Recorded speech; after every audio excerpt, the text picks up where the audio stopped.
Өнгөрсөн 7 өдрийн баасан гарагт улс төр судалтай судалгаа нийт 22 намын гишүүд дэмжигчид нийлсэн Ловрийн хар машингүй шудраг сонгуул нэртэй 50 жагсаал зохион байгуулсан. Жагсаал зохион байгуулагчид тэр өдрөө Хэлмэцэтийн өшөөний дэргэд гэр барин улс төрийн хугацаагүй суултыг зарласан.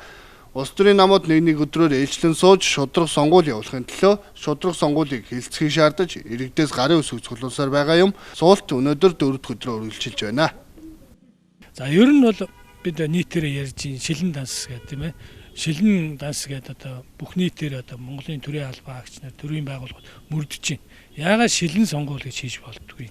Бидний өгсөн санал маань нээлттэй тийм тоологддог ийм боломжийг бид хайх хэрэгтэй. Өнөөдөр санал авах байр маань саналаа авч дуусаад 22 цагаас хойш бүх сонгуулийн одоо саналыг одоо интернетээр ч гэдэг юм проектор дээр тавиад тоолоход яагаад болохгүй гэж. Энд бол ерөөсөө тийм хэцүү юм байхгүй. Тэр санал тоолдог машина проектор залгаад нэгээр нь саналынхаа хуудсыг уншуулахад бол 30 минутын л ажил байгаа. Тийм учраас энд шилэн одоо сонгуультай болёо.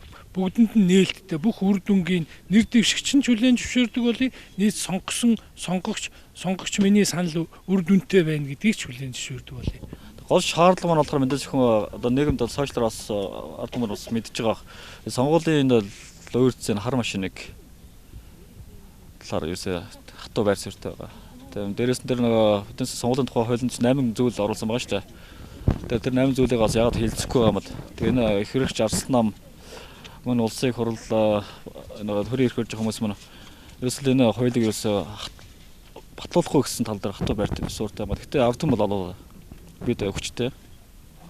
Тэгээ энэ хүчээ нэгдэж өнөөдөр ард түмэнтэй хамт байгаадаас баяртай байна. Тэгээд өвлийн хүүтэнд ингээд танс одоо бодит нөхцөлөг байгаа энэ бол хүүтэн. Тэмээ зас нэмж орж байна. Иймэрхүү байдалтай байна. Сонгуул үнэн зөв шудраг явуулахад хамгийн чухал нөлөө үзүүлэх зүйл бол сонгуулийн тухай хууль юм. Тэгвэл Ардсан намынхан ерөнхийлөгчийн санаачлан боловсруулсан улс төрийн намын тухай хуулийн төслийг хэлэлцсэний дараа сонгуулийн тухай хуулийн төслийг хэлэлцэхээр зэхэж байгаа гэсэн юм а. Энэ сонгуулийн хуулийг хэлэлцэлгүй хуулийн хугацааг дуусгах гэсэн байж болцсохгүй гэдэг хардлагыг төрүүлж байгаа юм а. Тиймээс сонгуул болохоос өмнө яаралтай сонгуулийн хуулийн тухай хуульд нэмэлт өөрчлөлт оруулах шаардлагыг намуудаас хөрвүүлээд байгаа юм а. Яг ярих юм бол хар машиныг оруулж ирсэн хүмүүсүүд гэхлээр хөрөнгөний гаргаж оруулж ирсэн луу болд байдгийг.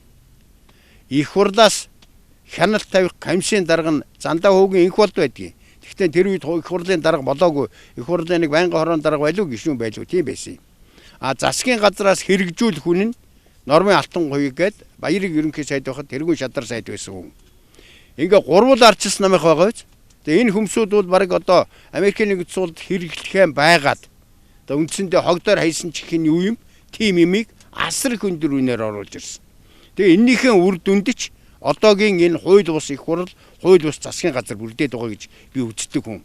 Тийм ч одоо үзэлтэй хүмүүсүүд олон байдгийн. Яагаад хууль бус гэж?